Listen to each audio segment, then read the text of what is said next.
Manta Network merupakan salah satu solusi untuk kerahasiaan data transaksi di dunia blockchain. Mengapa kerahasiaan data ini penting bagi sejumlah pihak? Dan bagaimana Manta memastikan bahwa hal tersebut bisa terjadi? Akan kita bahas di video kali ini. Let's check out.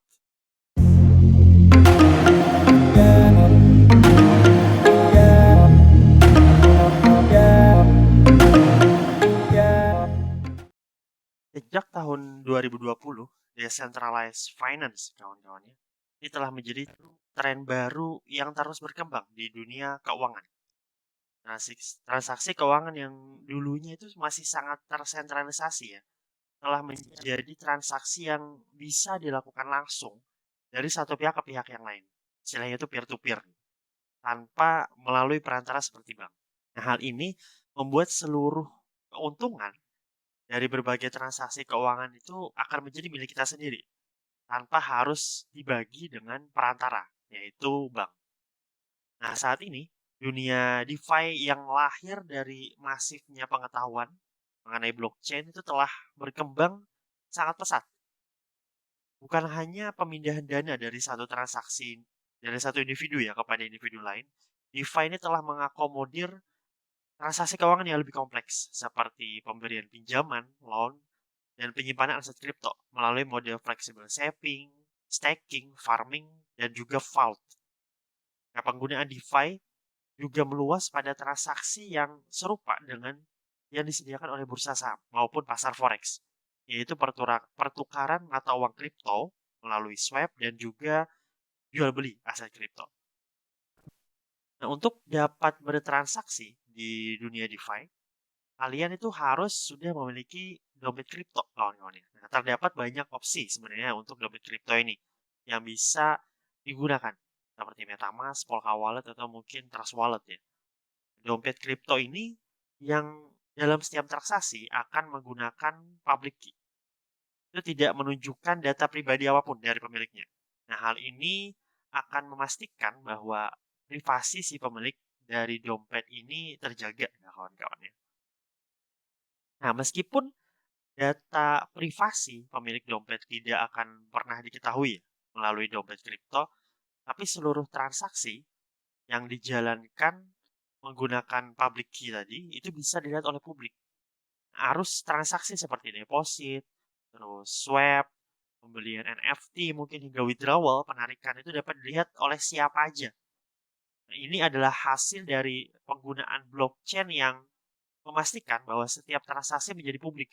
Dengan data pribadi si pemilik transaksi, yaitu masih tetap rahasia. Apakah data dari pemilik dompet ini benar-benar rahasia ya kawan-kawan?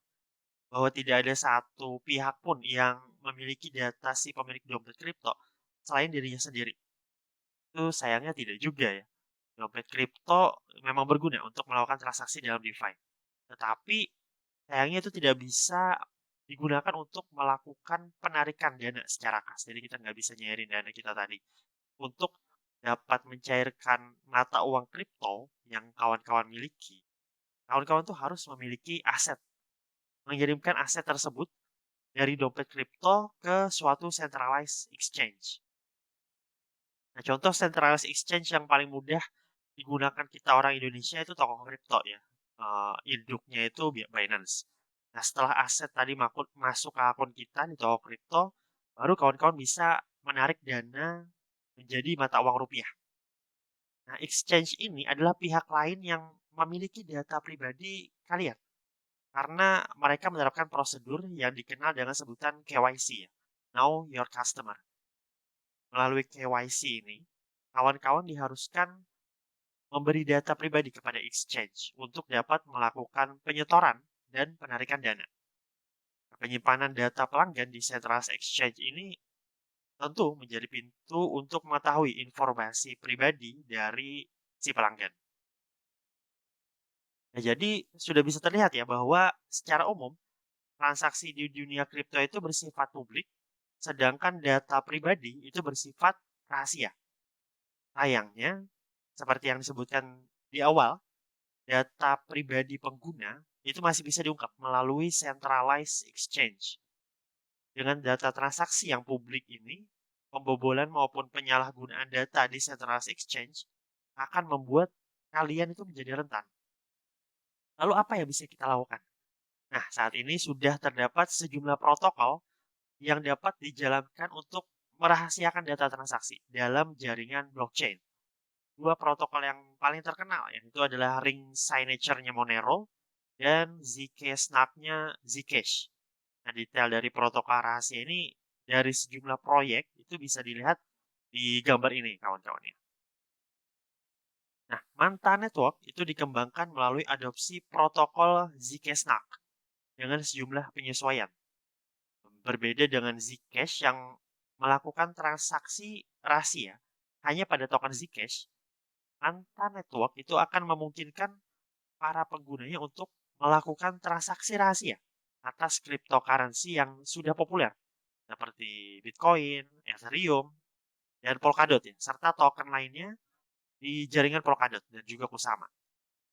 Manta Network yang dibangun pada jaringan Polkadot itu membuat transaksi DeFi menjadi sangat cepat dan murah. Hal yang dikenal dengan sebutan skalabilitas dan interoperabilitas. Skalabilitas dari jaringan Polkadot dan Kusama ya, itu membuat jumlah transaksi yang bisa dieksekusi di setiap detiknya menjadi jauh lebih banyak ya, dibandingkan Ethereum yang saat ini hanya bisa memproses sekitar 15 sampai 25 transaksi aja ya per detik.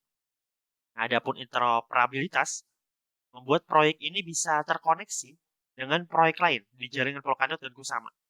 Bahkan Ethereum ya nantinya dengan mudah dan murah. Nah, itu tadi pengenalan awal mengenai Manta dan apa yang ingin dicapai oleh Manta Network. Kalau kalian suka dari video ini, silahkan like. Dislike kalau nggak suka.